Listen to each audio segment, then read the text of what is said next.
It's 2200. The world is on fire, and there is no hope. Well, not actually. But if you were playing the video game Fate of the World, you might receive a similar message if you lost the game. Fate of the World is a video game developed by Red Redemption, and it's a strategy-based game where the player is in charge of a fictional international organization and must make choices that determine the fate of Earth in terms of climate change. Back to reality. Since the beginning of time, Earth has experienced changes in climate, but it wasn't until recently within Earth's timeline that the increase of global temperature has been so rapid.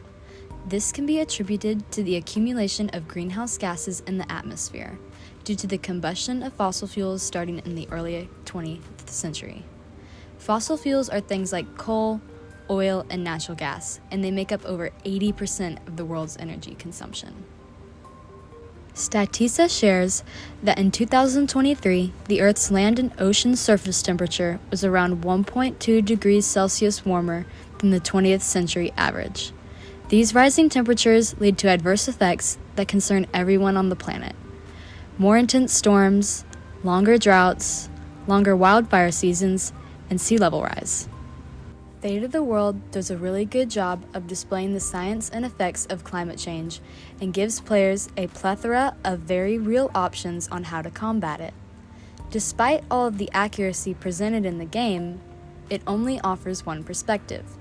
Players act as the head of an international agency that has the power to invest in countries, set regulations, and ban productions. This pushes the narrative that only the government and our big world leaders are capable of combating climate change. Fate of the World portrays the big government making all of the fixes, which could lead many people to assume that combating climate change is not a general civilian problem.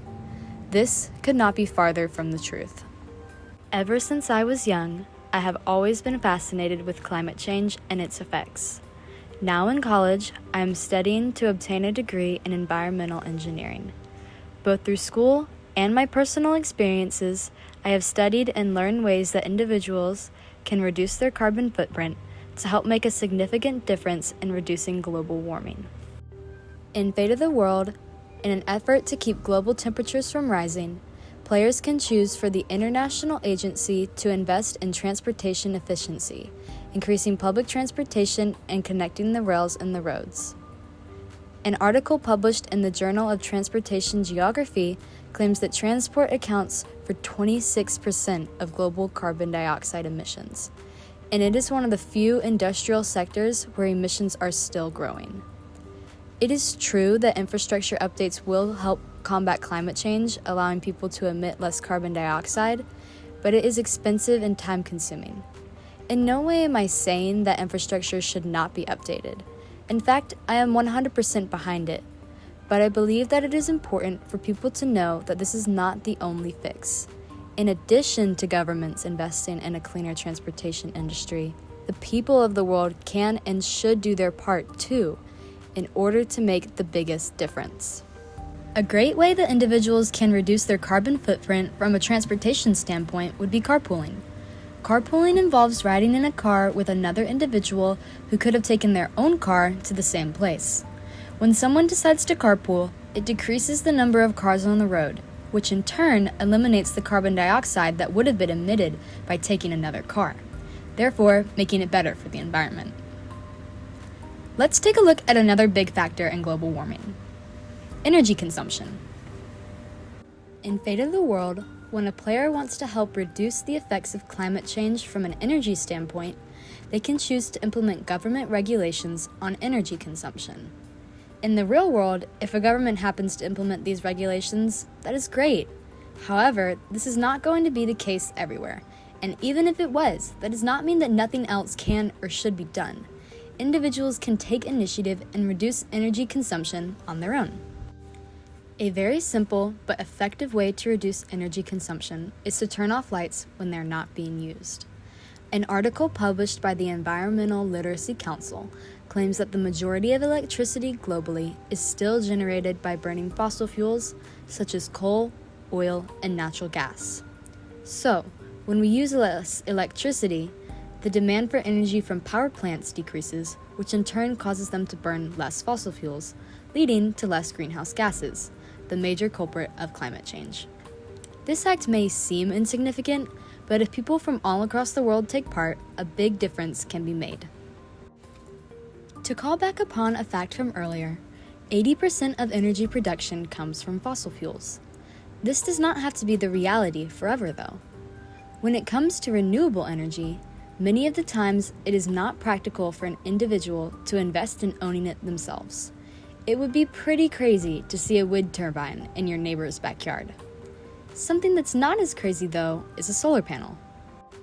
Solar panels are a lot smaller than a wind turbine, and a study published in the Journal of Renewable and Sustainable Energy Reviews claims that the rapid falling of solar cell costs in the past few years has been making energy generation at a widespread rate in the global scenario, and that among all renewable energy sources, solar energy is one of the most abundant and the largest potential energy sources in the world. Energy from the sun is not a finite source, making it extremely sustainable. The cost of solar panels, although decreasing, is definitely a deterrent for many. But for those individuals who can afford it, having solar panels at your home is a great way to reduce your carbon footprint.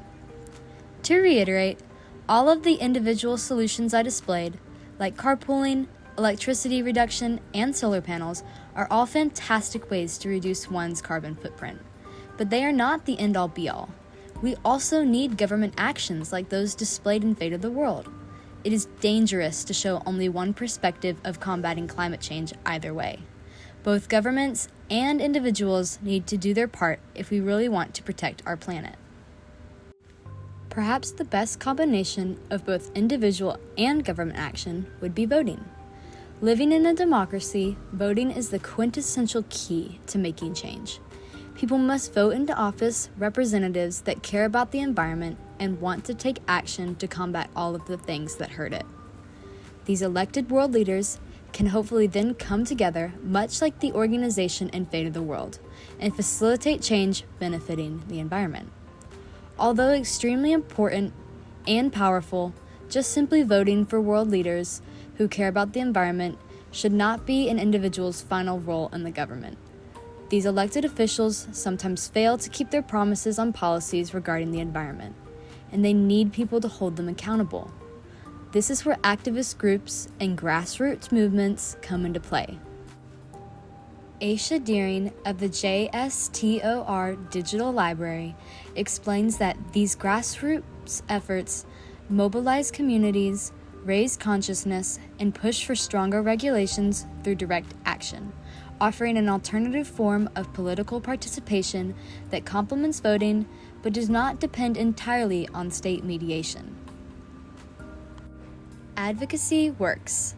Take, for example, Metro Atlanta town of Milton. In 2021, 2 teens from Milton noticed that there was not an appropriate way to recycle glass and communicated with their city council member about the issue. Many people in the community also agreed with the teens and expressed their support for glass recycling. The city of Milton then set up a permanent glass recycling bin at a local park, and it has been actively used since. This action might not have even taken place if it wasn't for environmental activists raising the concern in the first place. There is so much to learn about climate change and the ways that we as a society can mitigate it. In no way did this video cover everything there is to know about climate change and everything that you can do to help. So I encourage you to do some exploration on your own. Research climate change so that you can be more informed. Play games like Fate of the World to broaden your exposure. Get involved with your government, whether it be locally or at a higher level.